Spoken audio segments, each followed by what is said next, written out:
2025. This is Information Security Now. Information Security Now is a live stream about information security, about technology, usually about cyber and hacking, but really about information and the digital world we live in.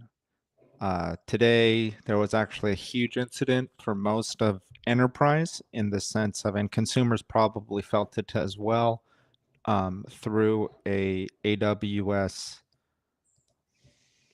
outage, specifically, I believe, in US East 1. So let's start off with what is known to have occurred there.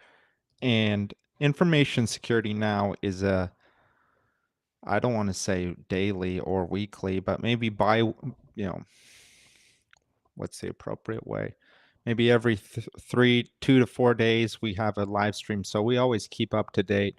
We followed through the JLR impact, through its entire, month and change that it was, JLR being Jaguar Land Rover, that significantly affected their supply chain operations and their ability to produce and distribute and sell cars. And here we go, Wired. I mean, this is likely, again, I think even in decentralized networks, you see a lot of whales. That's why you have the word whale. Even in Bitcoin, you hear Bitcoin whales, Ethereum whales. And within the internet, you have one hosting whale, and that's AWS. And a lot of technologies work on AWS. And it's really an important consideration that there's value in redundancy. And we spoke about this even in the airplane outage, where a redundant system gave British Airways the ability to maintain their operations when it came to check-in. Redundancy, British Airways hack.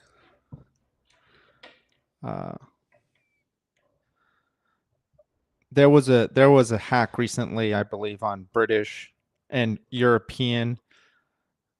Yes, European airports paralyzed, and I believe British Airways were able to operate normally because they had a redundant system. At least that's what I read. And so that would also take effect here. So we'll read through some articles. Fix efforts appear to be working. Suffered renewed issues just around starting midday.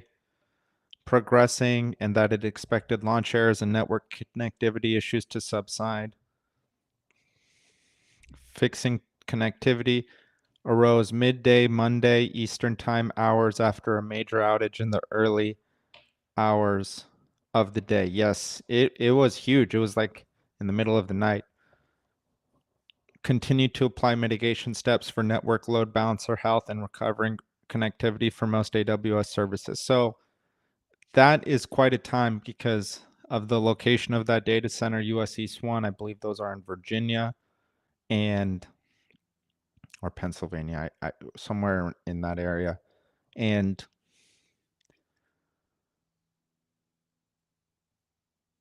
that's middle of their night. I mean, it's a little later there. It's like kind of early morning, maybe 5 a.m. there, at least based off what I remember. Further issues surfacing after the initial outage is not necessarily a surprising development. Disruptive process of fixing a serious IT infrastructure issue often creates new problems, and fixes often need to be rolled out across a large number of systems over time. As engineers work to steady the system, operations slowly stabilize and things return to normal. Homing in on the underlying issue that caused issues. They narrow down the source of network connectivity issue. Root cause is an underlying internal subsystem responsible for monitoring the health of our network load balancers. That's interesting that an analysis tool broke the operational feature and operational capability. AWS was experiencing issues late Monday morning, and that was 11:45 EST. Root cause connectivity issues impacting services like DB, DynamoDB, SQS, and Amazon Connect. And that's the danger of, I mean, even myself as the owner of Zayuk, I looked into our own systems, and you can see obvious places where this would affect you and how your own system might need to adapt for redundancy, and not a very high intensity redundancy, like a normal, fairly simple redundancy migration process. And so, if anything, if you weren't affected or were affected, I consider it, you want to have a highly exportable system. Highly exportable system across many cloud providers and many different cloud provider tools, because it doesn't even matter if it's necessarily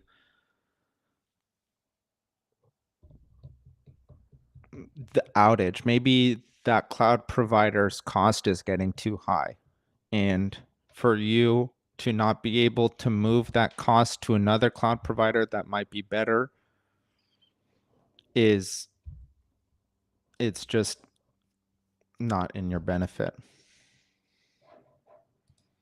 Vendor lock-in is a risk. Nearly everything we own is internet connected. Fridges, Wi-Fi enabled.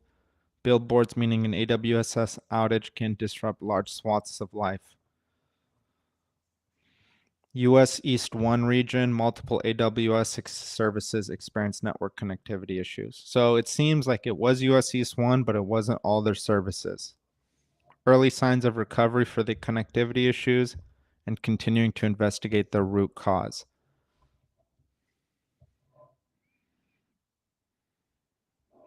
AWS Health Dashboard indicated the main issue was resolved, though problems may persist. What caused the outage? Exact reason initially went down remains unknown. Services were unable to access DynamoDB because the DNS had a problem. The DNS effectively translates website names into IP addresses. So when Amazon wrote on its health dashboard that the DNS issue had been fully mitigated, it's saying the real problem was fixed. Had data safely stored, but nobody else could find it for several hours, leaving apps temporarily separated from their data. Large portions of the internet suffered temporary amnesia. Wasn't a cyber attack or anything nefarious.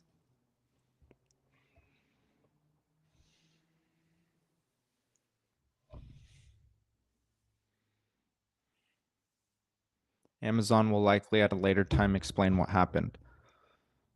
Why is it such a big deal? Issue for tons of users. Such reliance on these big players is a free speech issue. That's a difficult stretch because of how intricate, I would say, how difficult these systems were to develop, to create, to maintain. And now they're at this point, they're slightly a part of our infrastructure of daily life, kind of slightly like telecoms. And it's difficult to manage it in that sense, because what they did was so innovative and is still fairly innovative.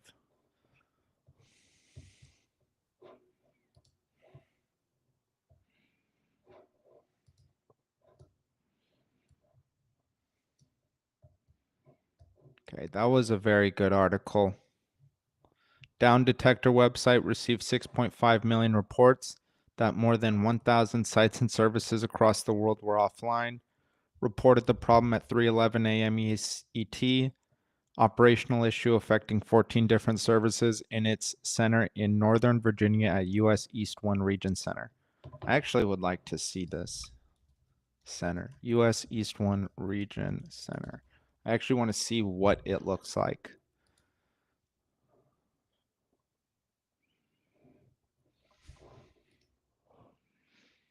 Okay, it looks like a big corporate building in a nice Virginia suburb.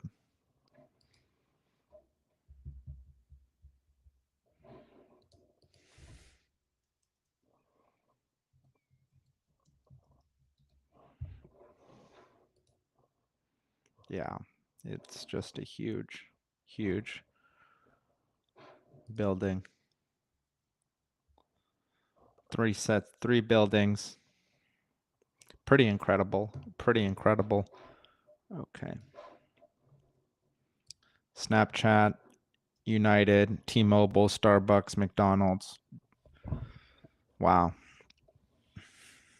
Stemmed from Amazon's EC2 internal network, which impacted services including DB, SQS, and Connect. Underlying internal subsystem. Coinbase, unavailable.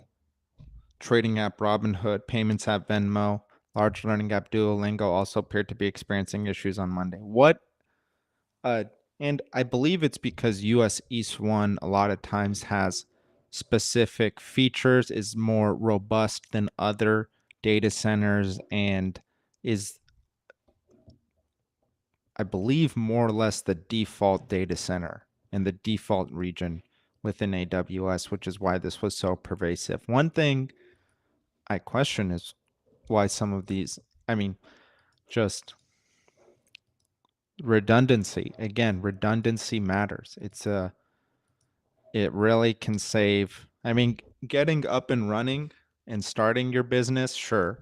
Maybe you don't need to worry so much about redundancy and you just need to worry about deployment and growth. But at some point, uh, your operational set will get simpler and more cost effective across many different domains. It's usually when you fix up the architectural hygiene of a system, it's not just one domain that affects in a positive way. It could be multiple domains, and there's a ripple effect, just as there's a ripple effect having a poorly architected system, and then you around that's going to affect multiple different domains.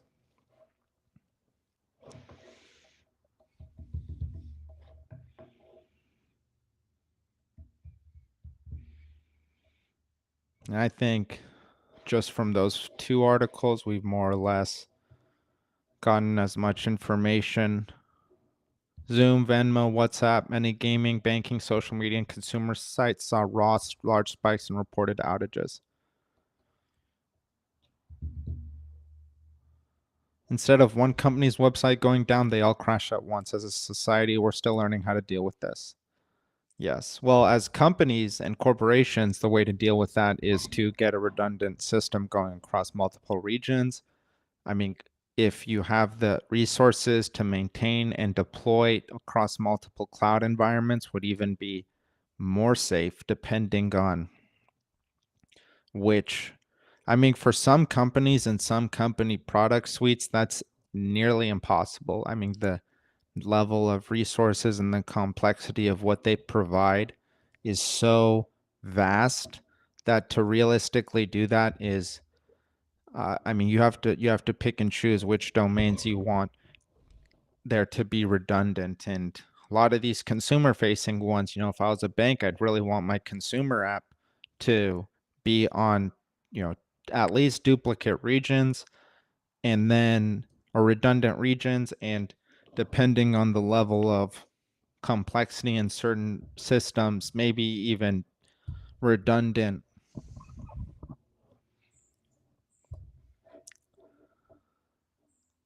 cloud providers. That's a huge step. That's a huge step. DNS resolutions.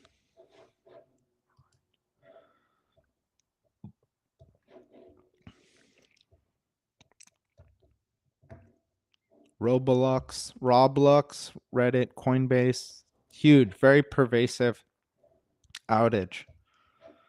Okay, we'll move on. And AWS, a lot of these things, a lot of these big companies, they have some of the best cyber in the world, and it's important to keep that in mind. AWS historically is high runtime. A lot of the best companies just have good cyber hygiene. Google, really great computer scientists over there, and Meta, I'm honestly not sure about, not to say they don't have it, but Google and AWS or Amazon stand out particularly as high quality cybersecurity, information security, computer security providers. Okay, so we'll continue on to a different topic.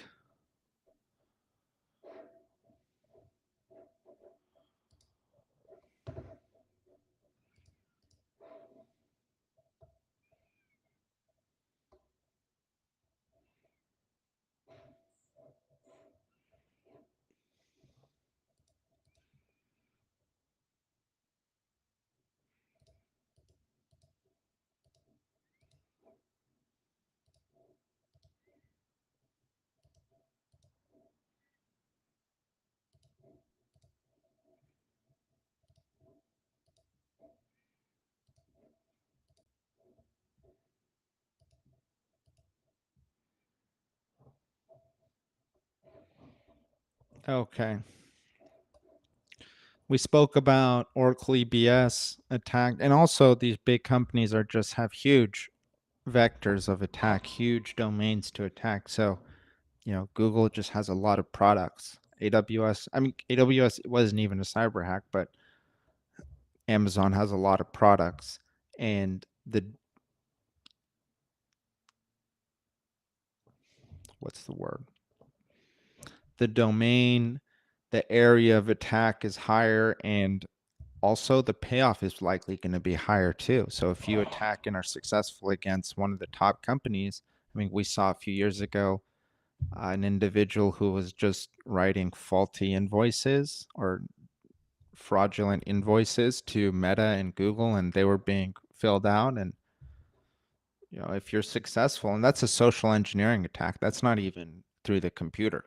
Um, it's just incredible because modern networking systems like the computer, like invoicing software, like the internet being able to even give you all that information pretty succinctly to attack the right social vector is all there. It just doesn't necessarily need to be through a channel that is directly information cyber based, like maybe phishing or ransomware or wiperware. Envoy American Airlines' largest regional carrier, suffered a hack in recent days, part of the extortion attempts from hacker exploiting Oracle, e-business suite. Irving-based company, Irving, Texas, operates 160 aircraft on 870 daily flights. Aware of an incident and investigating. Contacted law enforcement. C-Clop extortion group with history of wide-ranging compromises against third-party software service providers. Experts at Google said the mass amount of customer data stolen, an operation that may have begun as early as 3 months ago. Harvard confirmed it had been attacked in similar fashion. Okay.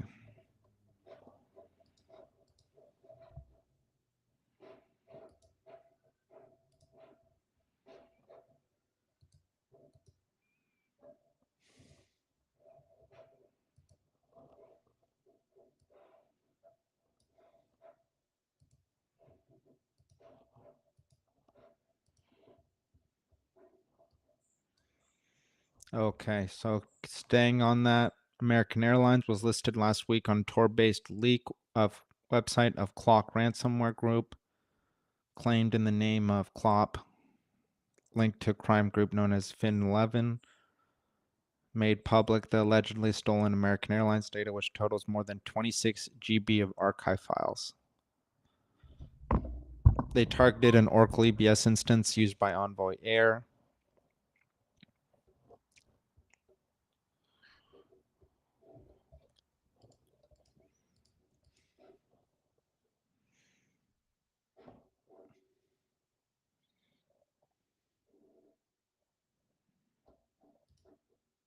All right.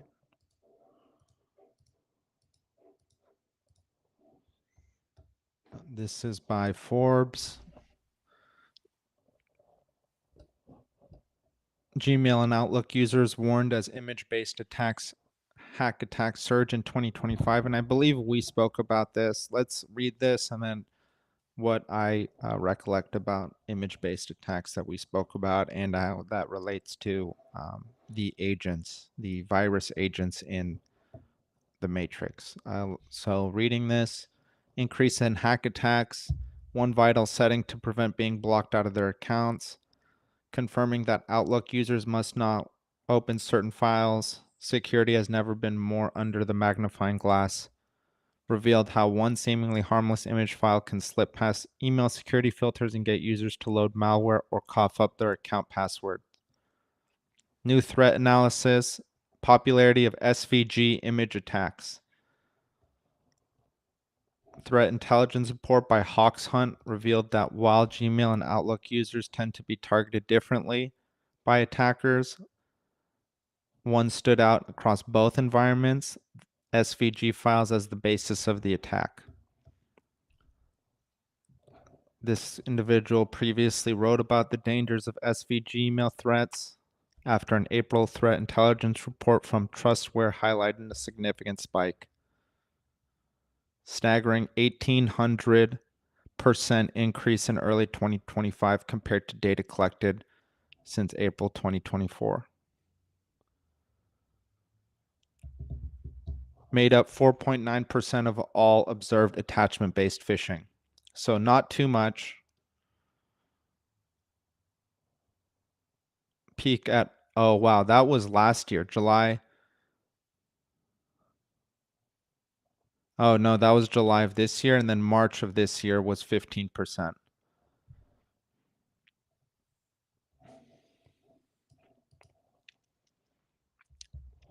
Scale clearly makes them a legitimate tool. SVG files come with hidden danger. The ability to embed JavaScript, which introduces obvious cybersecurity risks and can lead to injection of malicious scripts directly into the image files.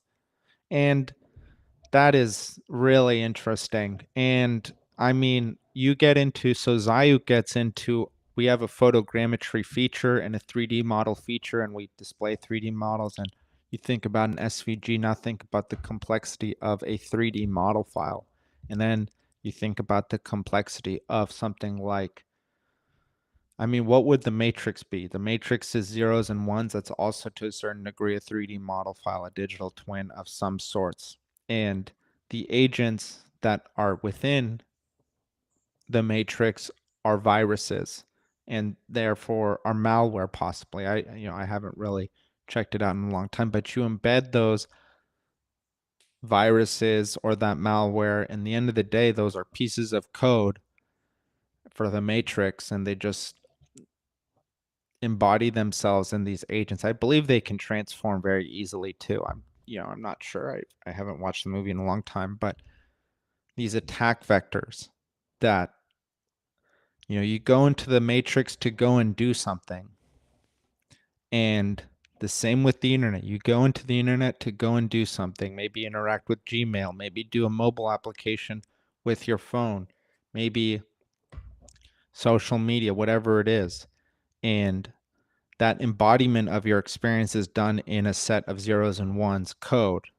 Same with the matrix. The matrix is 0 and 1. You go into the matrix and you do something. Well, when you go there, that's a public domain. There are going to be other people working in there as well, and they can input their own zeros and ones, and those zeros and ones can form themselves in can be malware, can be viruses, and that is what these image-based attacks are. So you go into the internet, you get an email, it's a phishing email, it has an image, it's an SVG image, and it's embedded with a virus or some sort of malware. And the reason I bring up the matrix is because SVG is an image-based file. The matrix is a 3D model-based world. They're both made of zeros and ones, and they form themselves depending on the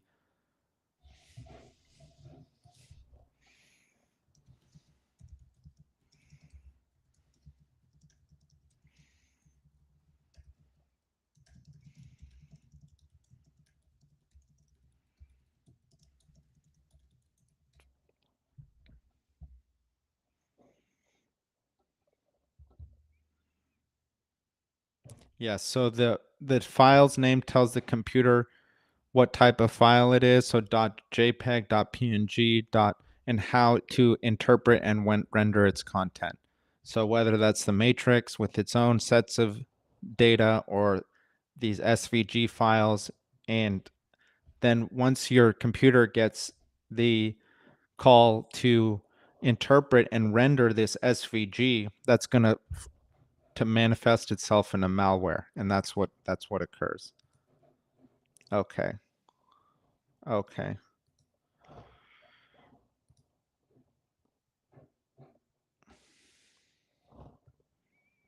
Social engineering attack vectors. Phishing by email is 50%.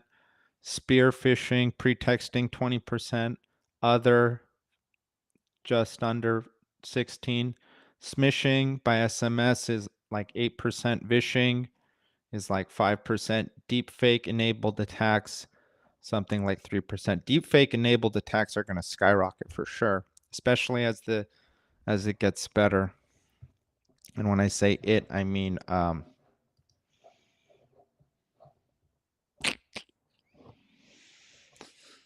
the quality of AI. SVG file opens up a web page, prompts a download or asks for credentials. Okay, we'll move on. SVG phishing.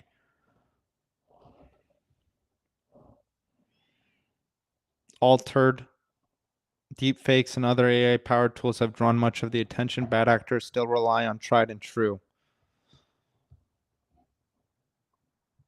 Attackers exploit urgency, curiosity, trust, reward seeking. Campaigns reported from Microsoft versus Google showed some variation and similarities. Microsoft impersonations were more common in Microsoft environments, while Google impersonations were not common in either. DocuSign impersonations for Google, HR-related threats from Microsoft. Both reported business email compromise, and for them, a lot of that is where the value is. If you can hack a business that works on Microsoft, that's huge. Some of the businesses are critical businesses. Generative AI has changed the look of phishing, making phishing messages appear more polished and professional. Mostly global and opportunistic targeted attacks and attack patterns are sometimes observed. QR code lures, QR workflows are familiar, and voicemail phishing is more commonly observed in North America than in other regions.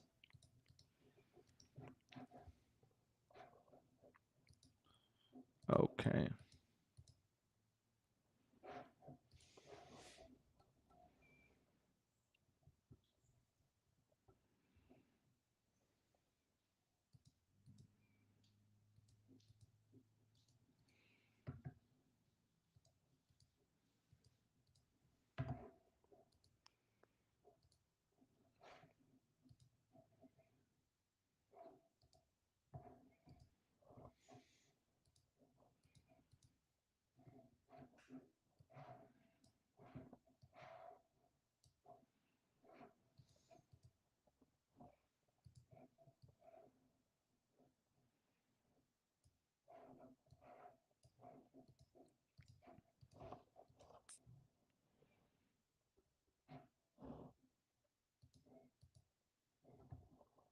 This is from the BBC. Emergency medical services, a firm providing has been fined £100,000 after serious data breach. Medical specialist group, later used in phishing campaigns targeting patients, said the ODPA, Office of the Data Protection Authority. Breach began in August 2021, but not discovered until more than 3 months later. Major enhancements to its cybersecurity infrastructure, including substantial investment in new technology, systems monitoring, and staff training. Notes missed opportunities to detect the breach and failure to install critical security updates that could have prevented the attack. And for medical, it's absolutely critical, especially across the West. Maybe in the other parts of the world, it's not as pervasive, but for how much the West uses, spends, and how much money flows through medicine and how important it is to our infrastructure. It's a huge vector of attack. Medical information demands the highest level of safeguard protection against cyber attacks. MSG must pay £75,000 within 60 days and a further $25,000 in 14 months. Committed to positioning MSG as a leader in the health sector for safeguarding data. And I mean, we're going to see that in Zayuk deals with digital twins in physical infrastructure, but medical infrastructure is very important as well when it comes to digital twins. People want the state of their health in a format that's secure and, exportable.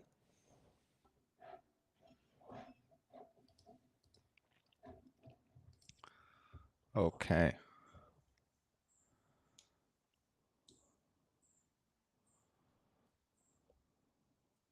And we spoke about Discord. They had a data breach specifically for users who interacted with their customer service teams. Reliant recent breaches affecting Google, Alliance, Farmers, Dior stated the attack did not directly compromise its own internal servers. Instead, attackers gained unauthorized access to the system of 5CA, a company contracted to provide customer service support. The access allowed the attackers to view information from users who had previously contacted either Discord's customer support or its trust and safety team. And Discord has been incredibly pervasive within the world in the last several months. There was a revolution of somewhat, they called it a Gen Z protest in Nepal, and many Nepalese used Discord to vote, which is incredible. It's an incredible aspect. Vote on a PM. Scattered lapses, shiny hunters, claimed responsibility for the attack, indicated the attackers attempted to use their unauthorized access to demand a ransomware payment from Discord, gained access to over 1 billion records from Salesforce.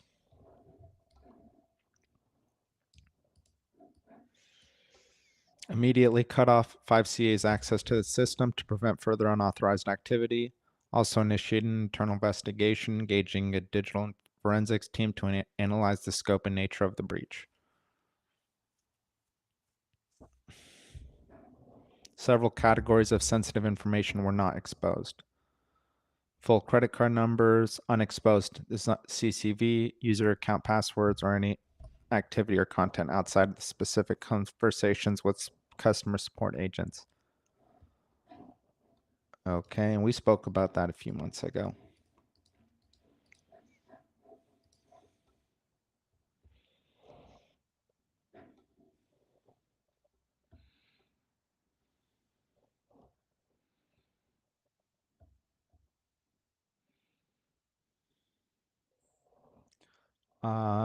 The Prime Minister of Israel, Naftali Bennett's X account seemed to be briefly hacked and posted a link to an external site that quickly raised alarm among users, resembled previous malicious campaigns used to distribute spyware, seeking to exploit his name and credibility to get users to click on a potentially dangerous link. Similar breach in 2020 when he was serving as defense minister. His account was briefly taken over with tweets showing Palestinian and Turkish flags alongside the slogan Free Palestine, only lasting a few minutes before Twitter or Bennett's team regained control.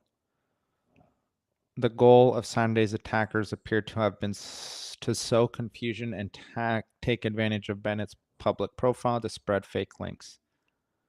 Look harmless but can lead to malicious sites designed to trick users into downloading harmful files.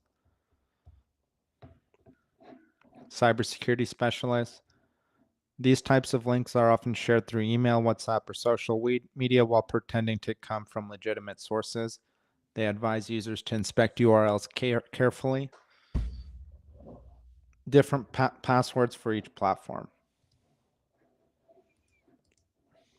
All right, that's it for now. Thank you, everyone. Hopefully, you're all having a great Monday ahead of you. And this was brought to you by Zayuk Digital Twin Smart Infrastructure System. If you are on a project team of a system that is based in utilities, based in real estate, based in any large-scale structure, we have doing utilities and real estate, but we're going to expand and need to really take advantage of AI through computer vision or manage the payment systems across that, use Zayuk